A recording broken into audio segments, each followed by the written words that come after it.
Diolch o galon i chi am droi mewn un o gyfarfodydd cenhadledd bywyd flwyddyn yma. Pwrpas y gynhadledd ydy ceisio meddwl chdi bach mwy am fywyd a'r cwestiynau mawr hynny sydd ganddo ni. Mae wedi bod yn gyfnod digon anodd yn do. Mae bywyd wedi cael ei siglo i nifer ohono ni ac dwi'n siŵr bod yna lot o gwestiynau allan yna. Os oes gennych chi gwestiwn neu os ydych chi'n gwylio y cyfarfod heno a fod yna rhywbeth yn codi a bod chi eisiau gwybod mwy, neu falle bod yna gennych chi gwestiwn am Gristnogaeth neu rhywbeth ydych chi'n anghytuno efo a ydych chi wastad wedi bod eisiau gwybod mwy am hynny. Mi fedrwch chi yrru eich cwestiynau mewn i ni drwy'r e-bost sydd ar y sgrin rwan, neu trwy'n cyfrif Facebook ni hefyd. Ac mi fyddwn ni wrth yn bodd yn clywed y cwestiynau yna. Mi wnawn ni drio i hateb nhw os y medrwn ni, os fedrwn ni ddim i hateb nhw, achos does na ddim atebion syml ac hawdd i bob cwestiwn yna, oes. Ond os fedrwn ni ddim yna, mi wnawn ni'n sicr i trafod nhw. A da ni am wneud hynny mewn cyfarfod ar-lein yn fyw, mi fydd 4 ohono ni ar panel yn gwneud hynny, a mae'r manylion hynny ar y sgrin sydd i wylio hynny.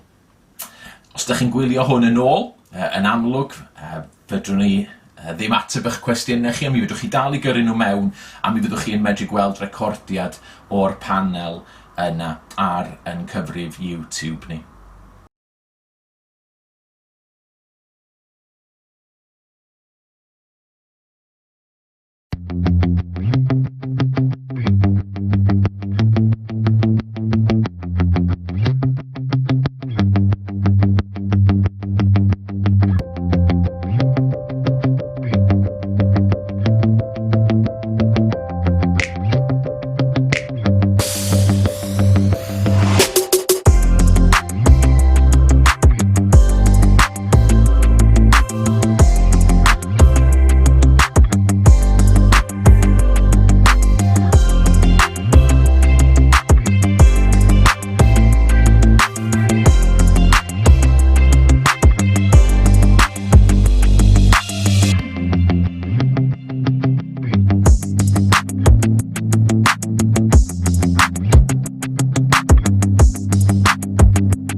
Croeso nôl i Aberystwyth. Dyma be mae Salm 95 yn ei ddweud. Dewch, canwn yn llawen i'r arglwydd, rhwng floedd o'r foledd i graig ein hiachawdwriaeth. Down yw bresenoldeb a diolch, gorfoleddwn ynddo a chaneuon mawr, oherwydd Duw mawr yw'r arglwydd, a brenin mawr goruwch yr holl dduwiau. Yn ei la wedd y mae dyfnderau'r ddeiar, ac eiddo ef yw uchelderau'r mynyddoedd. Eiddo ef yw'r môr, ac ef a'i gwnaeth. Ei ddwylo ef a greodd y sychdir. Dewch, a ddolwn ac ymgrymw. Plwgen ein gliniau ger bron yr arglwydd a'n gwnaeth, oherwydd ef yw ein Duw, a ni'n ein bobl iddo, a defaid ei borfa. Heddiw, cewch wybod ei rym, os grandewch ar ei lais.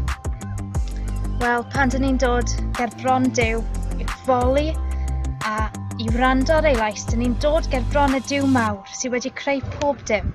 Duw mawr a rhyfeddol sy'n rheoli pob peth, sydd uwchben pob peth, uwchben y brenhinoedd, uwchben pob pwerau yn y byd. A dyn ni'n dod i'w addoli fe, ni yw ei bobl, ac mae e'n siarad gyda ni. Felly gadewch i ni ei foli ef trwy ganu.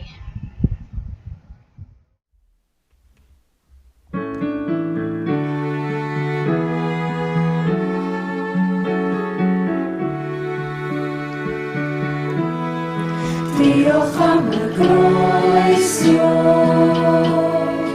diolch am y pris a dewais ti, cares ti blechodau li, a'n hari i, dy feddwl yw dy ras. Diolch am dy gariad, diolch am dy ddwyl o ryw, yn dywed fe olchais ti, cofleidiais ti, a thaddau am ti a thras.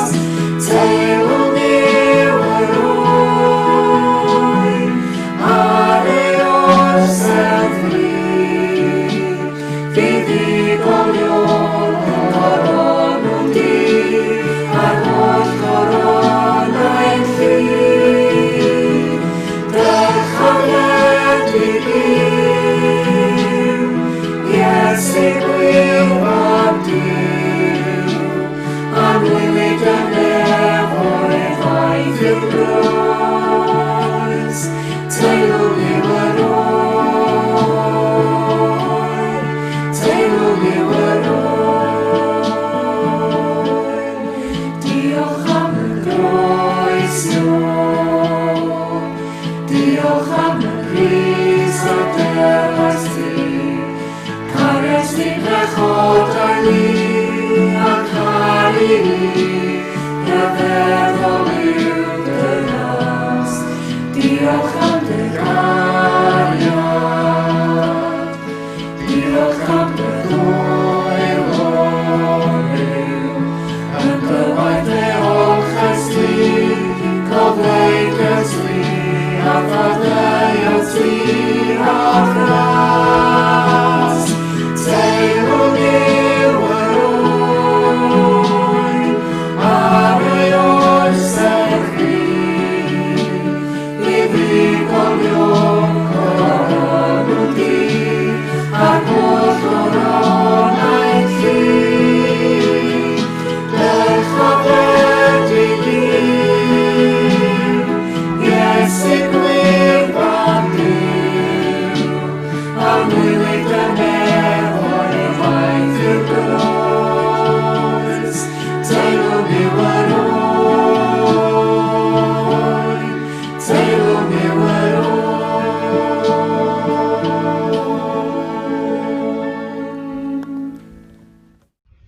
Wel, glywson ni ddoe am sut newidiodd Duw fywyd Lewis Brynt. Heno, heledd Job sy'n mynd i sôn am ei phrofiad hi, ac mai profiadau gwahanol sydd ganddi, yr un Duw sydd ar waith.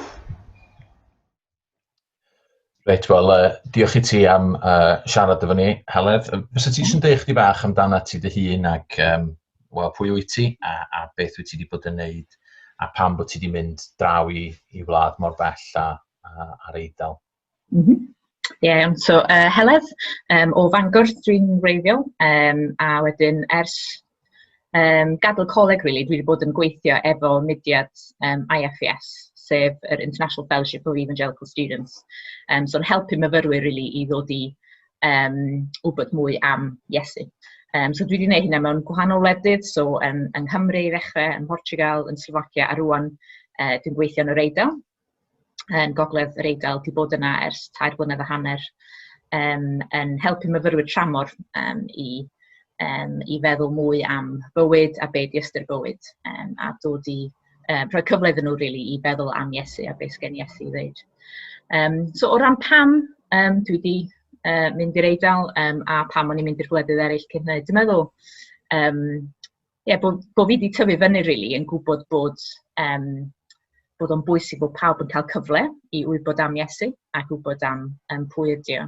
A dwi'n meddwl falle yn y coleg nes i ddod i ddeall yn fwy a mwy bod yn y Beibl, bod Duw yn Duw sydd yn caru y byd i gyd, bod o'n caru pobl o bob gwlad, bob cenedl, bob iaith. A pam da chi'n caru Duw, da chi'n dod i garu be mae o'n garu. So o'n i'n gweld yn hun yn caru pobl o wledydd eraill yn fwy a mwy, ac eisiau bod nhw'n cael cyfle hefyd i ddod i wybod am Iesu a'r gobaith sydd gennym ni ynddo fo. So wedyn pan oedd y cyfle wedyn i fynd i wlad arall i wneud hynna, o'n i'n barod i fynd. So dyna pam. Okay, diolch. So ti yn yr Eidal, ym rhan o'r Eidal wyt ti, ac jyst dyda un peth diddorol am lle wyt ti? So dwi yn Turin, sydd yn yr gogledd.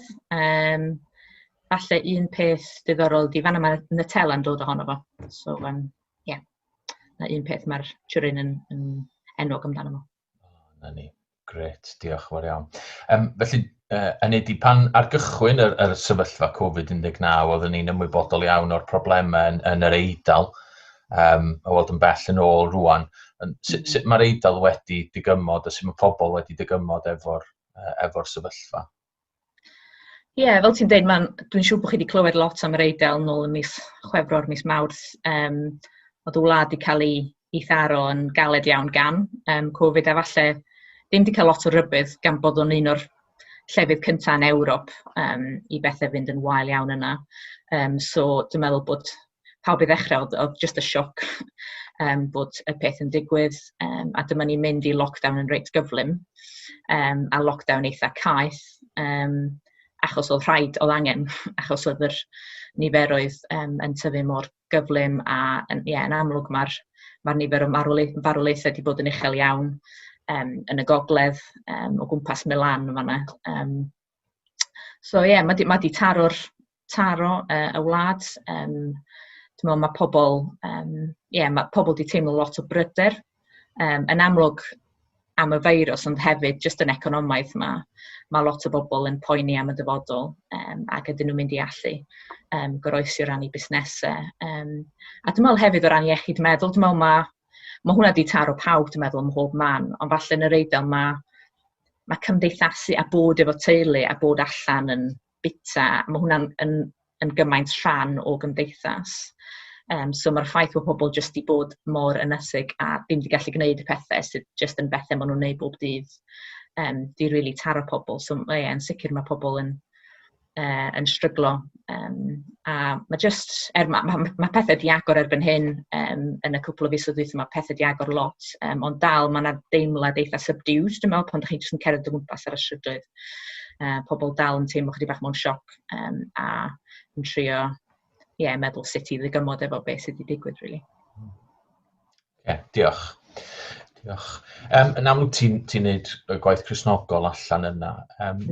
So ti'n dweud bod Duw yn gweithio yn yr Eidal a sut mae hynna yn dangos ei hun?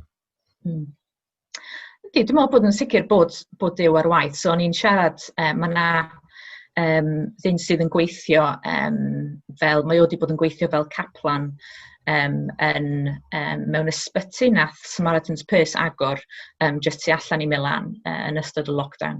A fi oedd o'n gweithio fel caplan yna, mae o Turin.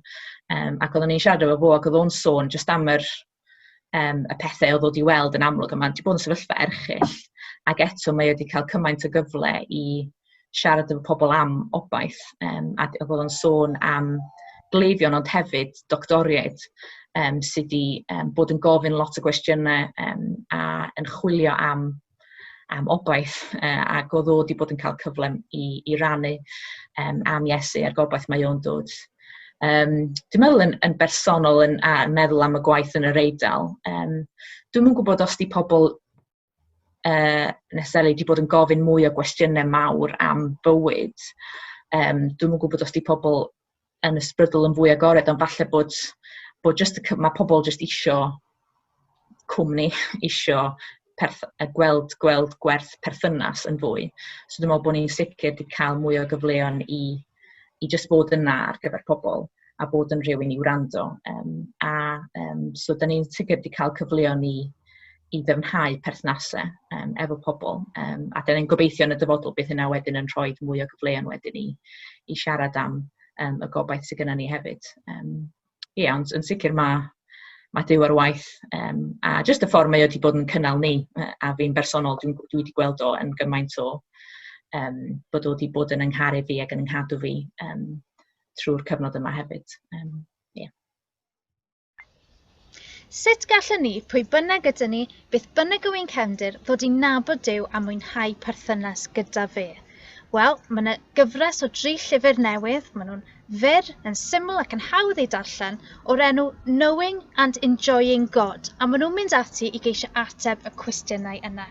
Maen nhw'n sôn am sut mae dod yn Gristion, beth mae Iesu wedi wneud trosom, a sut mae'r hyn mae Iesu wedi gwneud trosom yn galluogi ni fwynhau perthynas gyda Duw.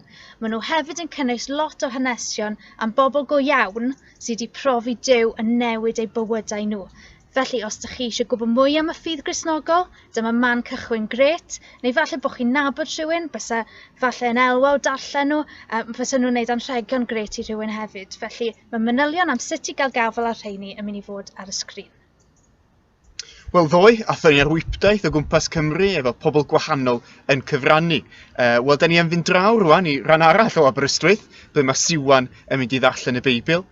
Wedyn mi wypio ni i Abertawe, ble mae Alun yn mynd i weddio, ac yna fe ddychwelwn ni i Aberystwyth, ac mae Aled yn mynd i gyflwyno emyn mae wedi ei chyfansoddi. Mae'r darlleniad yn dod o Ioan 11, adnodau 1 i 27 a 38 i 44. So Ioan 11, adnodau 1 i 27 a 38 i 44. Marwolaeth Lazarus. Yr oedd rhyw ddyn o'r enw Lazarus yn wael. Yr oedd yn byw ym Methania, pentref Mair a'i chwaer Martha.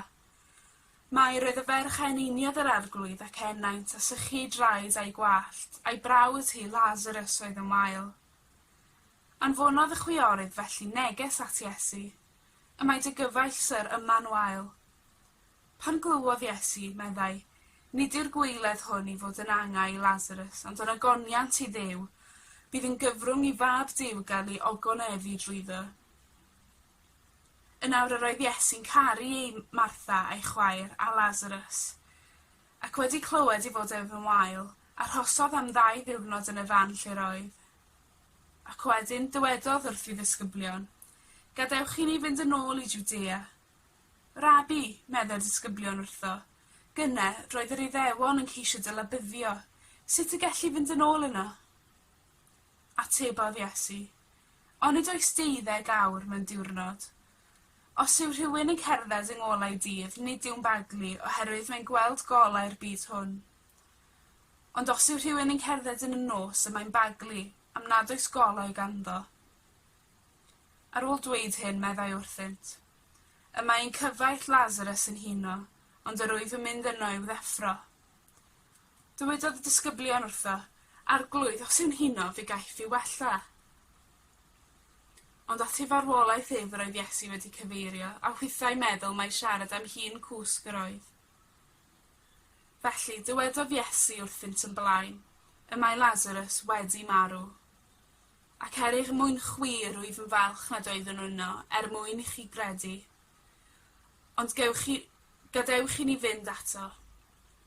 Ac meddai Thomas, aelwyr Didymus, wrth i gyd ddisgyblion, gadewch i ninnau fynd hefyd i farw gydag ef. Pan gyrhaeddodd yno, cafodd Iesu fod Lazarus eisoes yn ei fedd ers 4 diwrnod. Yr oedd Bethania yn ymyl Jerusalem rhyw 3 kilometr oddi yno, ac yr oedd llawer o'r Iddewon wedi dod at Martha a Mair i'w cysuro ar ôl colli ei brawd. Pan glywodd Martha fod Iesu yn dod, aeth i'w gyfarfod, ond eisteddodd Mair yn y tŷ. Dywedodd Martha wrth Iesu, "Pi bas y tŷ yma, syr, ni biasai fy marawd wedi marw, a hyd yn oed yn nawr mi o'n y rhy ddiw ti, bydd bynnag o fyny ganddo." Dywedodd Iesu wrthi, "Fe ysgyfododd y frawd." Ni o'n, meddai Martha wrtho, y bydd yn ysgyfodi'n yr atgyfodiad ar y dydd olaf.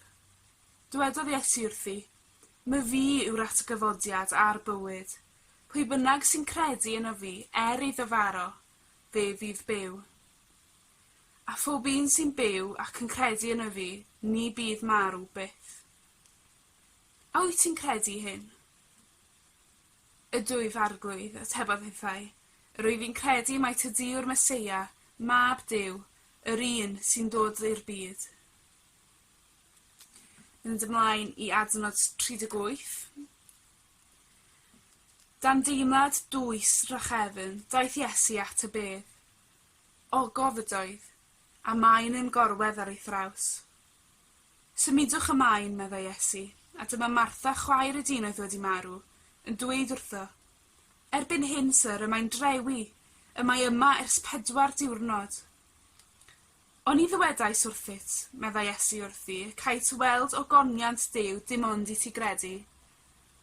Felly symud asant y maen, a chododd Iesu ei lygaid i fyny a dweud, "O Dad, rwy'n diolch i ti am wrando arnaf. Roeddwn i'n gwybod y fod bob amser yn gwrando arnaf, ond dywedais hyn o achos y dyrfa sy'n sefyll o gwmpas, mwyn iddynt gredu mai tydi yn hanfonodd." Ac wedi dweud hyn, gwyddodd a llais uchel, "Lazarus, tird allan!" Daeth y dyn a fi farw allan a'i draed a'i ddwylo wedi ei rhwymo all i einiau, ac cadach am ei wyneb. Dywedodd Iesu wrthynt, "Datodwch ei rwymau a gadewch iddo fynd." Duw Dad, dwi'n diolch i ti, mod i'n gallu dod ger dy frondi yn awr mewn gweddi. Diolch Arglwydd, nad oes na unrhyw beth y gallaf fi wneud mwyn heiddi gwneud hynny. Oherwydd Arglwydd, tas y ti yn gofyn i mi wneud, byddwn ni'n methu. Diolch Arglwydd yn hytrach bod ni'n gallu dod ger dy frondi, nid yn fy anghyfiawnder i, ond yn dy gyfiawnder di. Oherwydd arglwydd ffydd yn yr arglwydd Iesu Grist. Oherwydd iddo fe ennill y ffordd drwy fywyd perffaith drwy ei farwolaeth ar y groes yn fy lle i, a thrwy ei atgyfodiad sydd yn ofaith i mi nawr. Diolch i ti arglwydd, fy mod i'n gallu dod ger dy frondi oherwydd yr hyn yr wyt ti wedi wneud droso fi. Ac arglwydd, diolch am y rhodd o ffydd.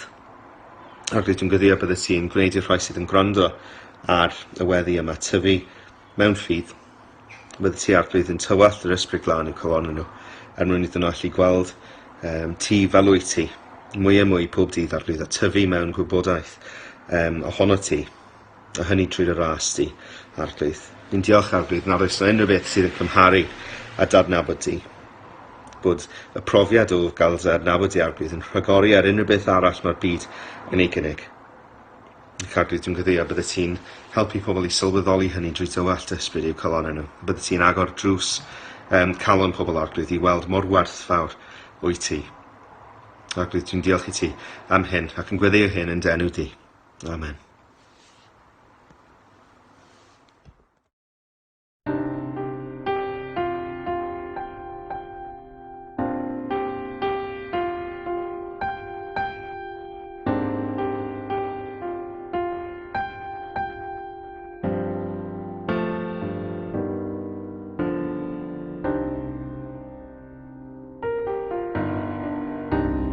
Dwg fi fynydd yr olewydd, lle ma'n heidwad yn yr ardd.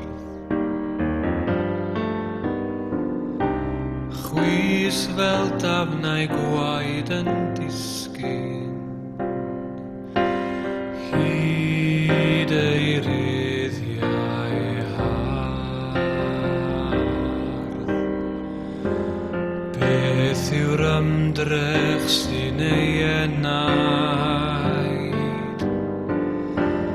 pam bod hwn sy'n brynu nef,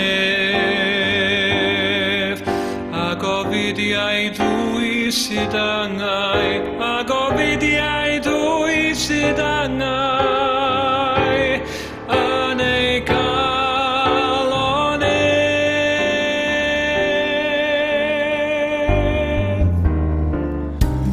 cwpan sydd o'i flaen i'w hyfed, cwpan chwerw angailoes,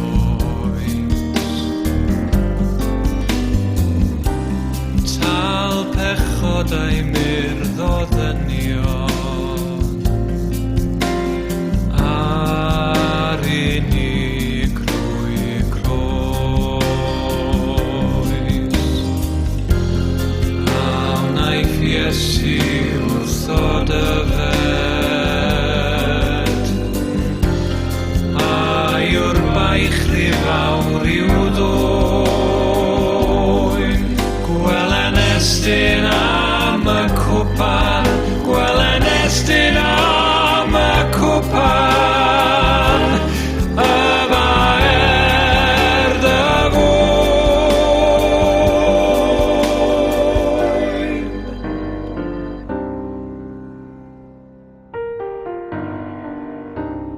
Disgym Iesu faint dy ymdrech, disgym werth y dafnau gwaed. Yn dragywydd gwnaw dy ddilyn, llechafwr dy draed, llechafwr dy draed.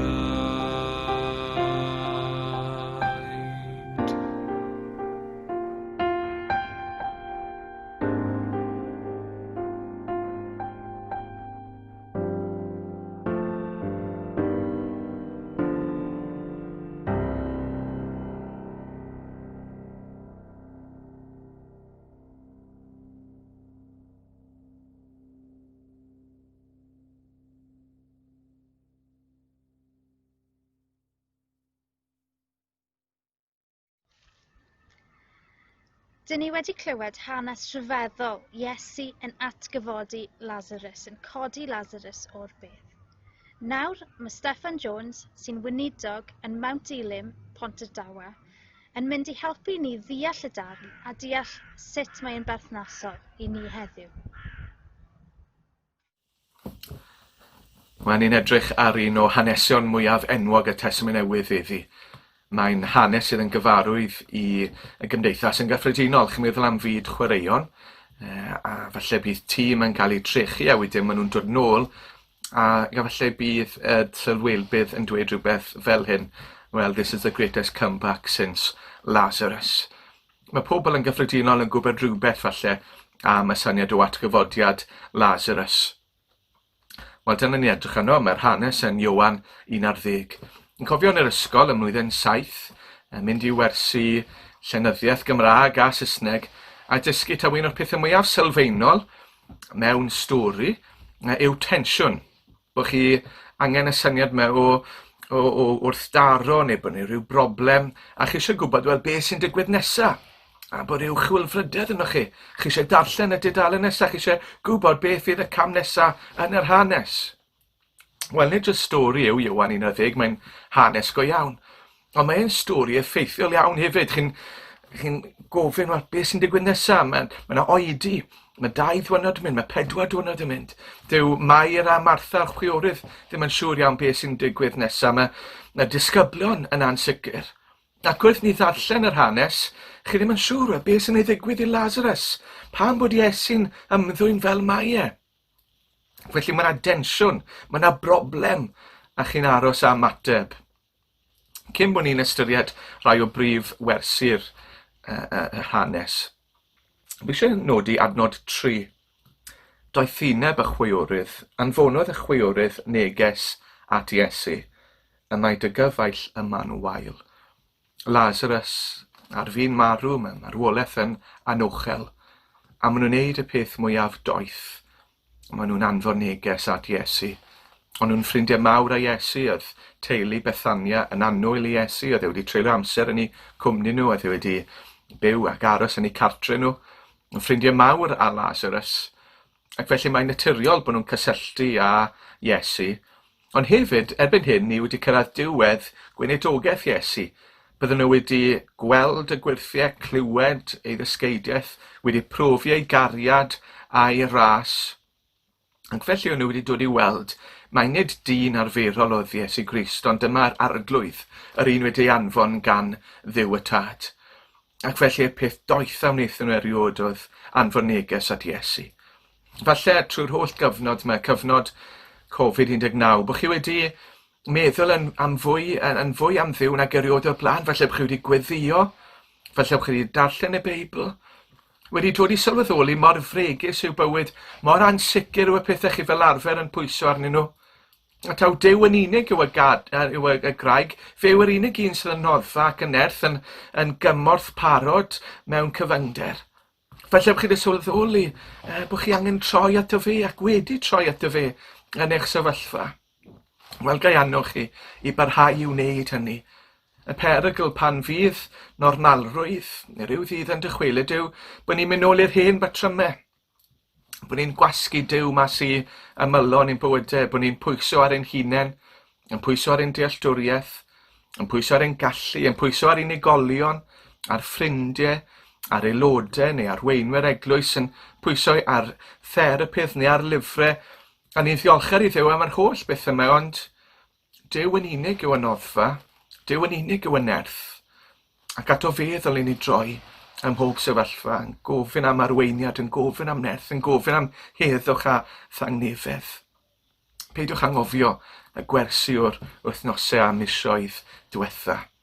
Cofiwch esiampl Mair a Martha yn troi at Iesu yn ei gofid a'i pryder. Ond mae'r hanes yn datblygu, mae Iesu'n cael neges wrth Mair a Martha, a mae'n dweud wrth y disgyblion yn adnod 4, nid yw'r gweleth hwn i fod yn angau i Lazarus. A dyma chi'r cyntaf o 2 addewid mawr yn y benod yma. Addewedion sy'n helpu ni ddeall cymeriad Iesu a natur yr efengil a'r iachawdwriaeth sydd gyda ni.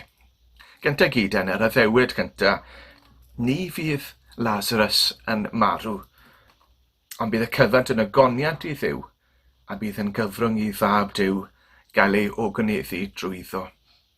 Yn bwysig sylwi hwnna gyda llaw, bydd Duw yn cael ei ogoneddu trwy hyn. Mae yna hanes arall yn Efengyl Ioan. Mae yna ddyn sydd yn ddall ers ei ieuenctid, ei eni. A mae pobl yn gofyn i Iesu, wel, oedd yr rieni wedi gwneud rhywbeth, a yw Duw yn cosbi nhw am ryw bechod. A mae Iesu'n dweud, na'r hyn sydd angen i chi ddeall yw bod Duw yn mynd i gael ei anrhydeddu ac yn mynd i gael ei ogoneddu trwy hyn i gyd. Bydd Duw yn dangos ei allu a'i awdurdod. A mae'r un peth yn wir am y sefyllfa yma. Bydd Duw yn dangos ac yn awdurdod ac yn gogoneddu ei hun ac yn gogoneddu ei fab trwy hyn. Pobl yn gofyn weithio, wel, pam bod y sefyllfa wedi digwydd? Pam bod y feirws yma wedi lledu trwy'r byd? A mae pob math o atebion gallwn ni falle roi, ond yr unig atebion sicr yw hyn, bod ni'n byw mewn byd syrthiedig, yn byw mewn byd lle mae yna bechod, lle mae yna ddioddefent, yn byw mewn byd lle mae yna glyfydau a feirws, a hefyd bod yna Dduw sydd yn goruwch lywodraethu, a bod pob peth yn digwydd dreioni, gogoniant iddo fe. Weithiau mae hyn yn amlwg, chi'n clywed am feddyg yn dod yn Gristion ar ôl gweld a chlywed tystiolaeth un o'r cleifion, neu falle chi'n clywed am Gristion yn cael ei adnewyddu neu'n cael ei atgyfnerthu, a chi'n sylweddoli, o ie, rwy'n deall sut mae hyn wedi dwy'n gogoniant i Dduw. Ond mae yna adegau pan chi'n methu wneud y cysylltiad, a chi'n methu gweld sut yn union mae Duw yn cael ei ogoneddu trwy ryw sefyllfa. Chi'n methu gweld sut gall unrhyw ddeioni ddod o hyn. Wel, yn yr adegau hynny, ni'n ymddiried, ni'n trysto yn Duw. Ni'n trysto neu addewid fod pob beth yn digwydd gogoniant i Dduw, mwyn dangos ei allu, ei awdurdod, ei gariad a'i ras. Ac felly yn sylfaenol yng nghanol sefyllfa Covid-19, cofiwch bod Duw ar ei orsedd ac yn cydrefnu pob peth gogoniant iddo fe. Ond dyma chi'r addewid cyntaf, bydd Lazarus ddim yn marw. Nawr mae yna broblem yn syth achos mae Lazarus yn marw. O fewn mater o oriau, mae Lazarus yn marw. Ond ni'n cyrraedd adnod 17, a mae hwn 4 diwrnod yn ddiweddarach, 4 diwrnod ar ôl marwolaeth Lazarus. A mae Iesu yn rhoi addewid i Martha. A yr un addewid, ond tro hyn mae'n esbonio'n glir iawn, bydd Lazarus ddim yn marw oherwydd fe atgyfoda dy frawd. Dyna mae'n dweud wrth Martha. Mae wedi marw, ond dyw e ddim yn mynd i farw'n derfynol oherwydd fydd e'n cael ei atgyfodi. Nawr ni yn aml yn rhoi amser caled i Martha, neu gynnu yn meddwl am Martha yn flinderog ac yn gweithio'n galed yn ei gegin tra bod Mair yn gwerthfawrogi presenoldeb Iesu. Ond yn yr hanes yma ni'n gweld bod na ysbrydolrwydd a dywioldeb yn Martha. Mae hi'n dehongli geiriau Iesu yn y ffordd ysbrydol. Ie, mi yw'n y bydd yn atgyfodi yn yr atgyfodiad ar y dydd olaf. Pan mae hi'n clywed addewid Iesu, mae hi'n meddwl, wel, ie, wrth gwrs bydd Lazarus yn cael ei atgyfodi. Mae hi wedi dod i gredu yn nydd yr arglwydd ac yn y ddeiad a'r nefoedd newydd. Falle bydd hi'n gyfarwydd â geiriau Job 19, gwn y fod fy mrynwr yn fyw ac y saif o'n plaid yn y diwedd, ac wedyn croen ddifa fel hyn, eto o'n cnawd cafwel Duw. Trwy ras mae Martha falle wedi dod i ddeall fod na atgyfodiad o'r meirw i'r rhai sydd yn credu yn Duw. Felly dyna mae hi'n meddwl. Ond mae Iesu wrth gwrs yn siarad yn rhywbeth mwy penodol a rhywbeth mwy imminent. Bod Lazarus yn cael ei atgyfodi nawr, nid ar ddydd yr arglwydd, ond nawr. Chi'n meddwl am yr holl honiadau am Iesu? A'r honiadau wnaeth Iesu. Mae fe yw Emmanuel, Duw gyda ni. Mae fe yw mab Duw, mab y dyn a awdurdod o'r nef. Ei fod e'n un a Duw y tad. Ei fod wedi ei anfon gan y tad i achub ei bobl. Wel, mae'r holl honiadau yma yn chwalu ac yn dymchwel, os nad yw Iesu'n gallu cadw ei addewidion. Mae Iesu wedi gwneud a ddewid fan hyn y bydd yn atgyfodi Lazarus o'r meirw. Mae wedi marw, ond bydd e'n dod nôl yn fyw. Ac os nad yw hyn yn digwydd, wedyn, pa integrity sydd gyda Iesu? Sut allwn ni ymddiried yn ei eiriau? A oes unrhyw beth yn wir? A fe yw Emmanuel? A yw rili yn fab Duw? Falle allwn ni dderbyn unrhyw beth. Os yw e'n dwyllwr fan hyn, neu os yw e'n methu fan hyn, falle bod e'n twyllo mewn mannau eraill ac yn mynd i fethu cyflawni ei addewidion eraill. Felly mae integrity a identity person Iesu yn dibynnu ar ei allu i gadw ei addewidion ac i gyflawni y gwirthau yma. Mae'r rhain yn dystiolaeth ac yn brawf i'r byd ei fod mewn gwirionedd yn air Duw. Ac felly mae yna densiwn. A yw Iesu yn mynd i atgyfodi Lazarus? A yw e'n mynd i allu godi fe o'r meirw? A yw Lazarus yn mynd i farw yn derfynol ac yn hir dymor? A wedyn mae yna ail addewid. Yn adnod 25, dywedodd Iesu wrthi, "Me fi yw'r atgyfodiad a'r bywyd. Pwy bynnag sy'n credu yno fi, iddo farw fe fydd byw. A phob un sy'n byw ac yn credu yno fi, ni bydd marw byth." Oedd yr addewid cyntaf yn ymwneud â Lazarus, yn addewid bydde fe yn cael ei atgyfodi yn yr adeg yma. Ond mae'r addewid yma yn gyffredinol ac mae ar gyfer pawb sydd yn credu yn Iesu. Pwy bynnag sy'n credu yno fi, iddo farw yn gorfforol, fe fydd byw. Dyma chi addewid gwbl rhyfeddol. Iesu yw'r atgyfodiad a'r bywyd. A mae pawb sy'n credu yno fe yn mynd i gael bywyd tragwyddol fydd yn para byth. Mae Gweddill Testament Newydd yn ymhelaethu ar hyn. Ni'n darllen yn Effesiau 2 enghraifft bod yr Ysbryd Glân yn dod ac yn bywhau i ni ac yn rhoi enaid ysbrydol. Un o brif themau llythyr Paul at yr Rufeiniaid yw gwaith yr ysbryd yn ein henaid. Rufeiniaid 7, Rufeiniaid 8. A mae'r ysbryd yn dod i'n henaid ac yn adfywio ni. Lle yn gynt o'n ni yn feirwn ein camweddau gan ein pechodau. Bellach, mae'r Ysbryd Glân yn byw yn yr enaid ac yn rhoi enaid ysbrydol sydd yn fyw. Mae yna fywyd ysbrydol yno ni nawr. Mae yna ysbryd, mae yna enaid fydd yn para byth, fydd yn dragwyddol. Chi'n cofio Iesu ar y groes yn dweud i thwylod i yr wyf yn cyflwyno fy ysbryd.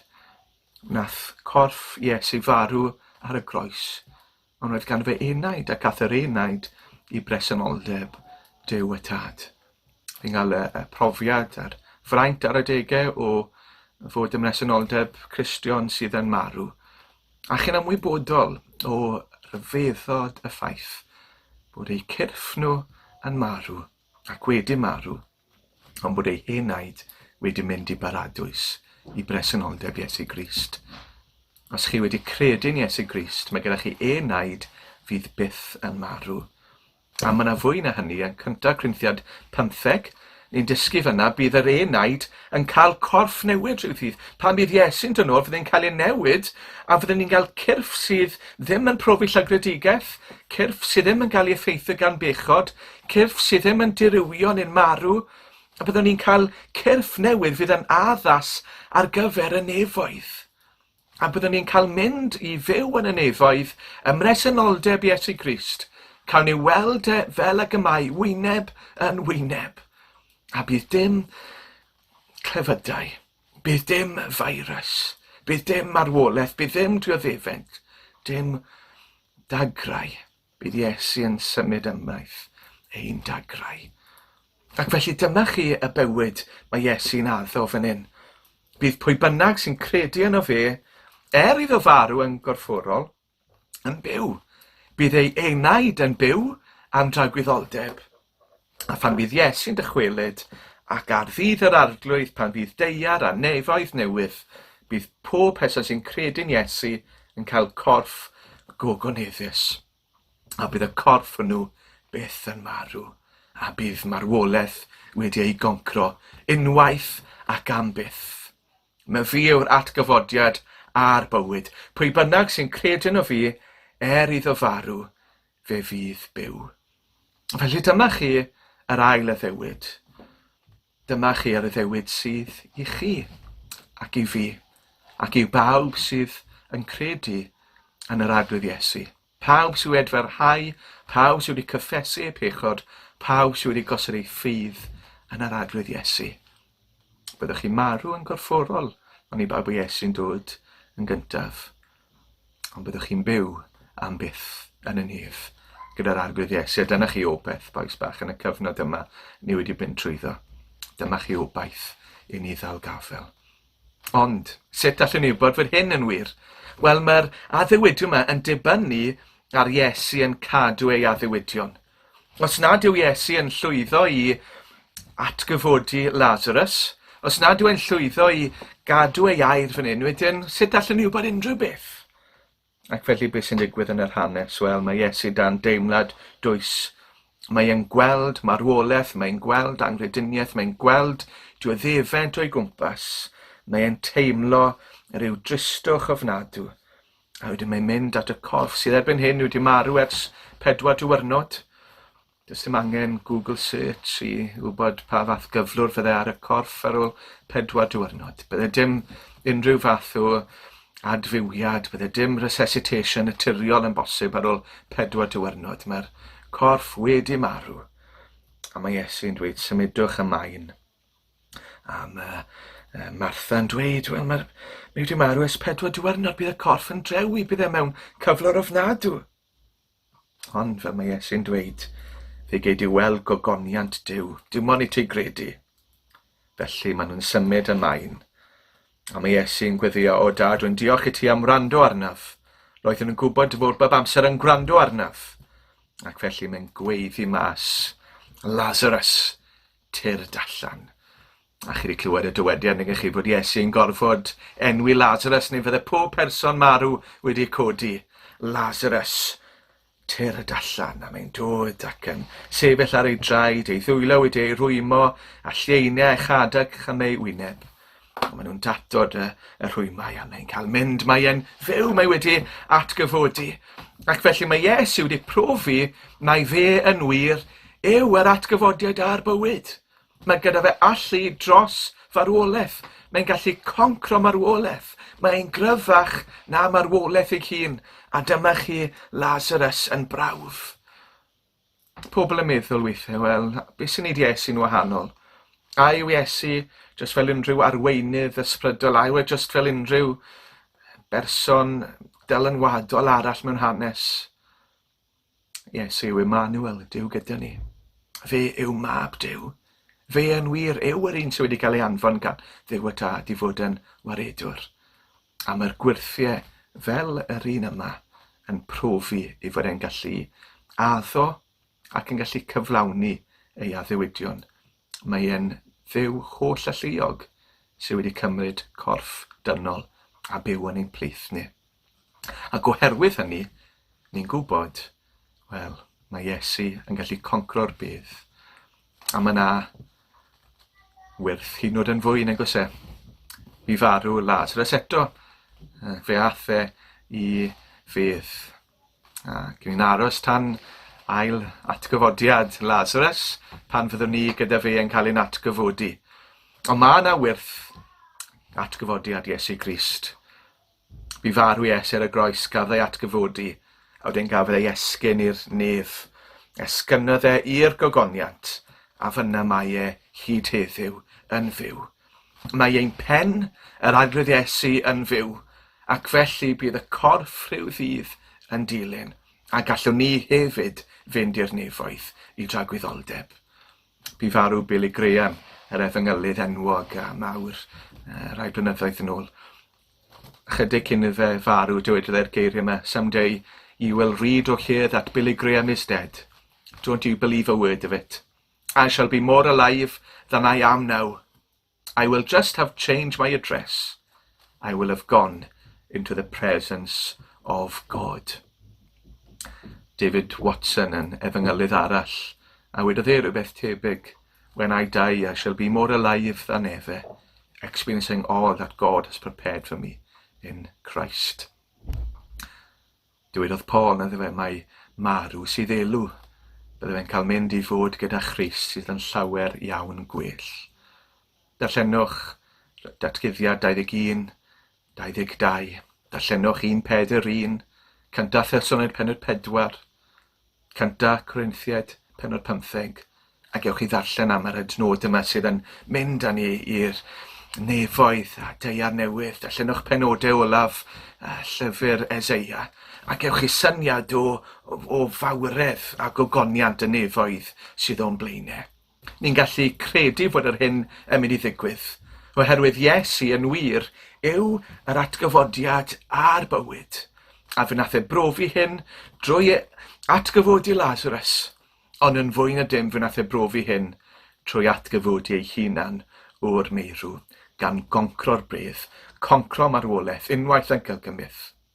Ac felly bydd pawb sy'n credu yn ddywef, iddyn nhw farw, byddwn nhw ddim yn marw am byth, ac cawn nhw fyw yn y nef gyda'r arglwydd Iesu. A wyt ti'n fy nghredu? Dyna mae Duw yn dweud wrth Martha.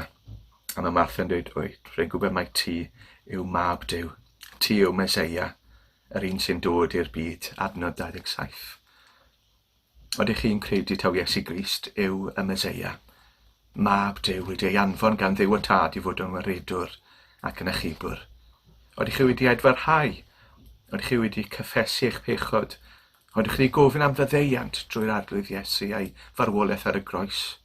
Oeddech chi'n byw nawr mwyn gogoneddu a anrydeddu eich Duw? Oeddech chi'n caru ei bobl? Oeddech chi wedi troi at Dduw a'i wef yn waredwr i chi? Wel, os yw hyn yn wir amdanoch chi, wedyn mae Ioan 11, adnod 25 yn wir amdanoch chi.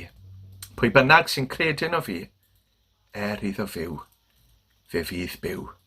A phob un sy'n byw ac yn credu yno fi, ni bydd marw byth. A wyt ti'n credu hyn? Yn ein dyddiau ni angen gobeith, ni angen sicrwydd, ni angen hyder. Mae'r ffydd Gristnogol yn rhoi tangnefedd meddwl i ni heddiw yng nghanol Gofid. Ond yn fwy na dim, mae'n gwneud i ni edrych ymlaen ac edrych i fyny i'r nefoedd a deiar newydd, lle cawn ni fod am resenoldeb, yr un sydd yn rhoi bywyd tragweddol, a chawn ni foli a'i addoli hyd byth. A dyna chi wir o beth, y ffydd Gristnogol. Diolch yn fawr iawn, Steffan.